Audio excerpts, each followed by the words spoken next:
Welcome back. In part 4 of Sim Driving 101, we will be taking a closer look at steering. So, steering. This one's easy, right? Turn the wheel left to go left and right to go right. It's an easy trap to fall into. Remember, we're driving in a sim. We have no seat of the pants feeling to judge sliding and yaw. The steering wheel feeling, combined with your vision, are the main feedback receptors that tell you how the car is behaving. This is one area where we have a harder time than a real-life racing driver, and it's super important we get this right. The first and maybe most obvious point is to ensure your setup is as good as possible. Is your field of view correct? Have you made sure your force feedback is at its optimal setting? There's a ton of videos on the net that explain this, so I'll take it on good faith that you're good to go. Once you've got all the settings right, how do we maximise our efficiency with the steering wheel? As you know from watching the previous videos in this series, the majority of the grip comes from controlling the car's balance and how it loads the tyres, and steering is done using your feet and hands working in perfect harmony. So why is steering this complex and vital thing then? To demonstrate this, I will break down the corner entry into a series of phases. Loading the tyres as you enter a corner starts with a subtle movement with the steering wheel before the main turning movement. This subtle initial steer changes the car's balance and applies load to the outside tyres, which as we know by now gives us more grip. If you are too aggressive with the wheel, you will overwhelm the tyre's ability to grip and start to slide.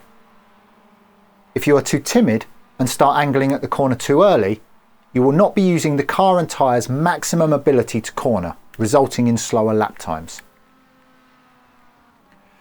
Understanding how the steering wheel impacts car balance and load transfer is just as critical as good trail braking and driving the correct line, and has to be mastered for every turn, whether it's a trail braking turn or a flat out no brakes corner. To move the available grip around the car, you use the wheel and pedals. If you are erratic or make large or sudden movements with the wheel and/or the pedals, you will break grip, upset the balance, and there you go, heading to the scene of the accident. As with all these subjects, it's not a simple one rule fits all scenario, and different cars can accept the load transfer much faster than others. As a basic rule, in a converted road car, like an MX-5, you must transition the load slower, and as you head towards purpose-built downforce formula cars, they will accept the load transfer faster and more aggressively. There's no easy way of representing this in a graphic. It's a feeling thing.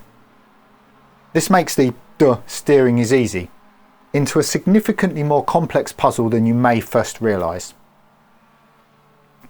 Essentially, you change the car's balance and begin to load the outside tyres with a subtle initial steer, maybe 10 or 15 degrees. The loaded side will be the opposite side to the direction of the corner. There will need to be a small pause to allow the load to transfer through the suspension and press the outside tyres into the road, giving you more grip than an unloaded tyre. Now, clearly this phase will depend on the car you're driving and how quickly it loads the tyres. Once the car has settled on the loaded side tyres, you can increase your steering angle to navigate the corner, except now you've energised the outside tyres, giving you much more available turning grip.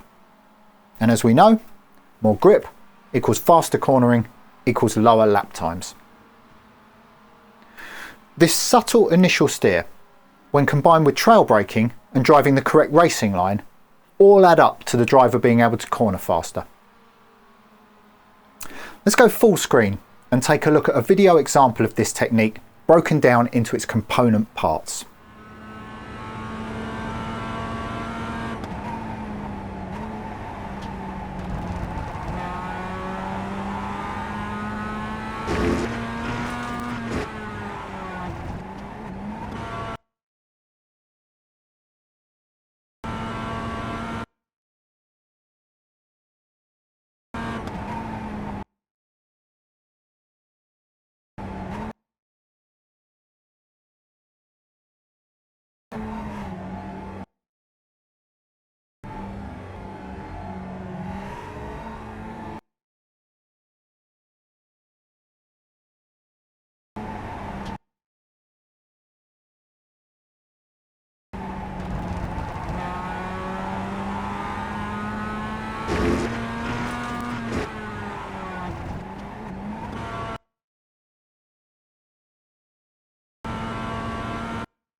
There you have it.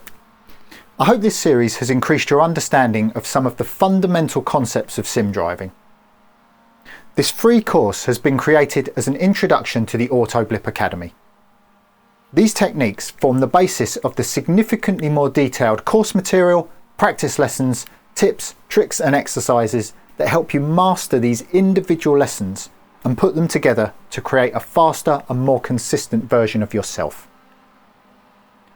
For full details of all the available courses and to sign up, visit www.autoblip.academy. Thanks for watching. See you on the track sometime.